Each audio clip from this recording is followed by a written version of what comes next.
Hi guys, it's Antoinette the Confident Woman and welcome back to my channel, your one-stop source for confident living. Now getting into the next segment, the next stage of this series. I hope you've been enjoying it so far.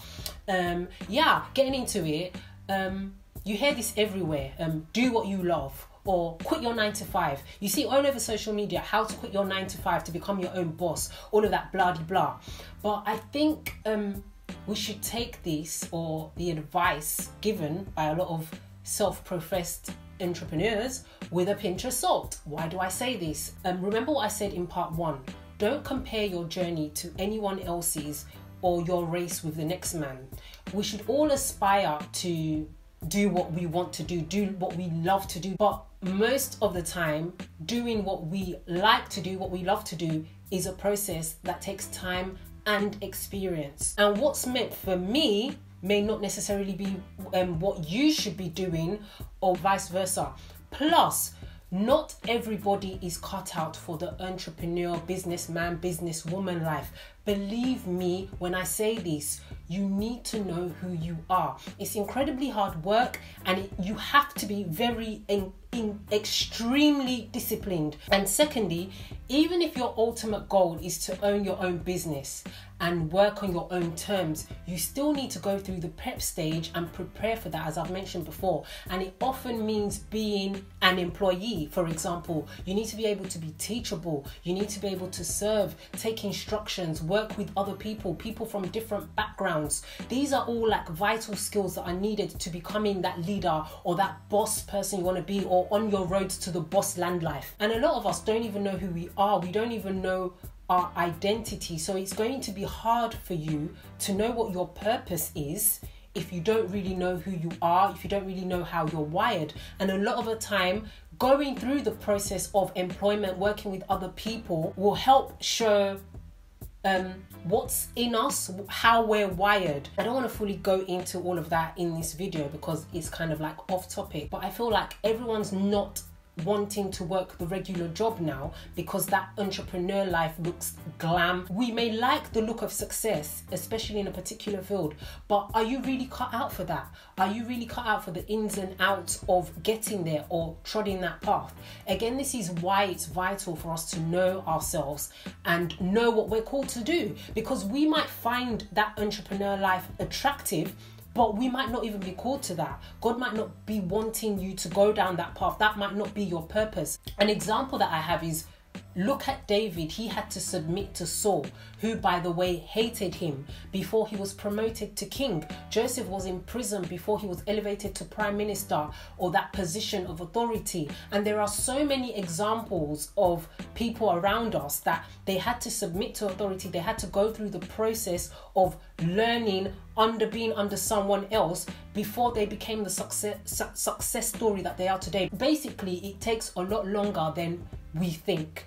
And it always and often always starts off with serving in one capacity or the other. Now, this is a point to ponder. Don't look at the glory and the accolades without knowing that it took tears, sacrifice, hard work, and determination to get there. And if you know that you're called to more than where you are right now, then start working towards building up that dream. You don't have to leave where you're currently at to do that. I think it's a common mistake we make, that, okay, let me up and leave because this isn't where I'm meant to be. Even though we're not necessarily having problems there, believe me, if you're passionate about that dream, you will find time to invest in it alongside your current situation without jeopardizing your future. And it may be hard, but it's like seeing that vision in the future fuels you to getting through the tough times, the times when you're tired, the times when you can't be bothered, the times when you would rather go out than work on your dream and work on your passion and work on what it is you're gonna do to get you to your purpose. And I know that what I'm saying is probably a point of contention for a lot of people because not everyone subscribes to what I'm saying, and but I feel that taking unnecessary risks that don't have godly backing, especially if you have responsibilities like paying the mortgage, bills, whatever it is it can be futile. Don't try and cut the process because it's a trend now and because everyone is doing it. And please stay focused. Again, a lot of people are doing boss life. They haven't told you the backstory. They haven't told you the diligent hard work that it took to get them there. They haven't told you about the sleepless nights. And most importantly, they haven't told you about the money. Money needed for everything in life. Money needed to make that dream a reality. You need capital, you need money for practically anything that you want to do in this life. So if you know you ain't got a rich daddy that can just pull out the checkbook at any given time, write that check for you and get you where you need to be, then where do you think you are going to get the money to start up what you think you're going to start up or do what you need to do? Plus, what you love might not necessarily pay your bills right now, especially if you have responsibilities like I was alluding to before. Childcare, mortgages, bills, maintaining your car, it's all going to cost money. And referring to the quote that I put at the beginning of this video, a lot of the time we have to do what we don't necessarily like in order to get to the stage where we can now do what we love, do what we like, do what we enjoy. And this can take years. There are different stages in life. You can't become a butterfly without going through the metamorphosis stage. Now, going back to King David, who is a classic example for what I'm talking about, before he was king, he went through a lot of crap, but those things were preparing him for his kingship.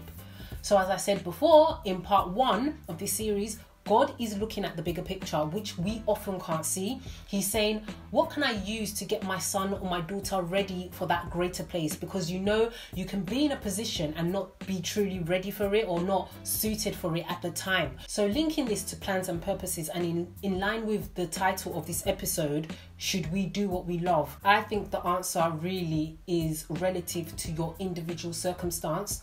So there's no cutthroat answer. But one thing I do know is that sometimes you need to do what you don't want to do in order to eventually get to where you want to be and what you want to do. And I found this to be true for me. So don't look at a particular job and say, okay, this is beneath me, this is too menial. If you need money, especially like if you've just graduated, don't think that everything's going to be handed to you on a platter. Not everyone is that privileged. And sometimes you may even need to do something that is beneath you or something that you know that you're capable of a lot more in order to get to where you need to be. It's just baby steps. You've got the bigger picture in mind. Don't be swayed by where you are, your current situation. And this isn't saying that you're settling, but I feel like it's almost like a humbling process that we all kind of need in life and we all often have to go through. Listen, fam, if you know some of the jobs that I've worked, I've been a waiter, bartender, I've worked warehouses, I've even done cleaning. And then when I got my degree as well, I've worked jobs that have been beneath my qualifications. So don't ever look down on a particular stage in your life or where you are and think, okay, this is beneath me, and because it's beneath me, I'm not gonna do it. You better do it, especially if you need that paper to get you to where you need to go. You won't be too concerned about where you are or if I'm worth more than this if you have the bigger picture in mind, if it's planted in you, if you can see the blueprint. You need to think about the road ahead, not where you are right now. And in saying all of this is not to say that if you're in a deadbeat job that's sucking the very life out of your existence or affecting your mental health, that you stay there, because I'm telling you, some jobs can do that, some jobs can have that effect on people. No, what I'm trying to say is if you're in a place that is manageable, it's not really what you want to be per se, but it's helping you get by, it's helping you pay the bills and that, then don't just up and leave. And especially if you don't have a better option to go to, work with it, work at it, build yourself up until you can move on, and you will know when it's time to move on.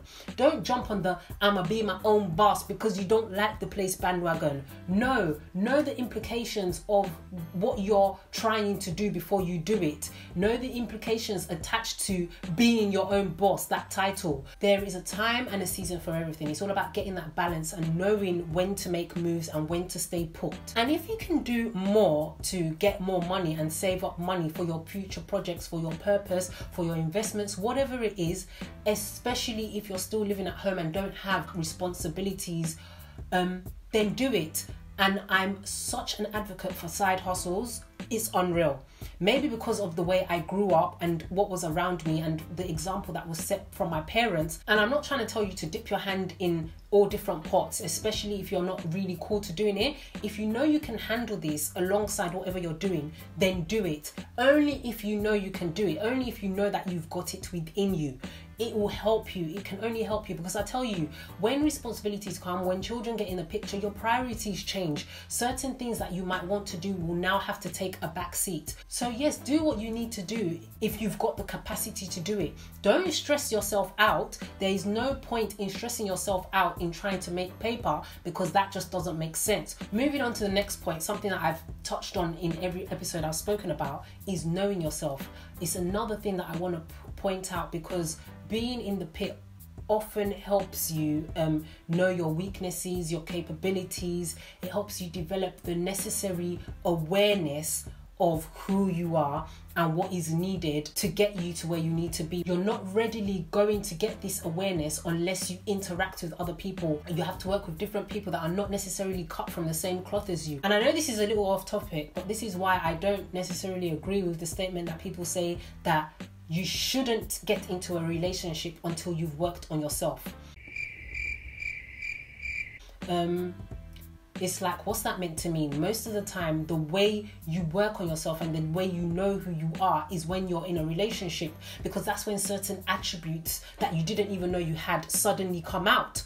And this is not to say that you shouldn't invest or work on yourself if you're not in a relationship. No, what I'm saying is that you shouldn't wait until you've worked on yourself, or you shouldn't wait until you finish working on yourself before you now say that, okay, now I'm ready to enter into a relationship. Please note that this doesn't apply to my youngers. Like, you're barely 14 and you're looking to get into a relationship. No fam, you need to focus on getting through school. Sorry, there's a time for everything, and I really don't believe that at that age getting into a romantic relationship is where your headspace should be. And I'm going to conclude with this. In order to do what you love, you often have to do what you find your hands to do, and do it well. You often have to just press on with where you are, your current situation. There's a greater sense of appreciation that comes when you finally get to your goal. You finally see your purpose unfolding, because you know you've been through this whole process.